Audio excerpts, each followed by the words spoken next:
og'izda erib ketadigan shunaqa chiroyli burama bo'g'irsoq retsepti kerak bo'lsa, videoni oxirigacha ko'rishinglarni tavsiya qilaman.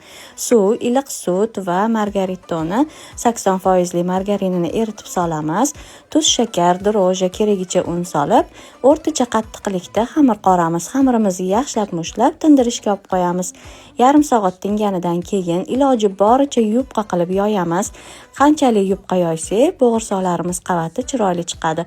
3 barmoq kenglikda kesib olamiz.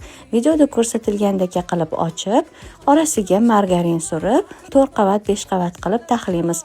Oxirgi qavatiga margarin surilmaydi. 1 barmoq kengligida kesib olamiz. Videoda ko'rsatilgandek burab, xolodilnikka yarim soatga qo'yamiz. Keyin qizib turgan yog'da pastroq olovda shunaqa tillarang bo'lguncha qovurib olamiz. Qiyom retseptini keyingi videolarda qoldiraman. Qiyom tayyorlab olamiz, shunaqa aralashtiramiz.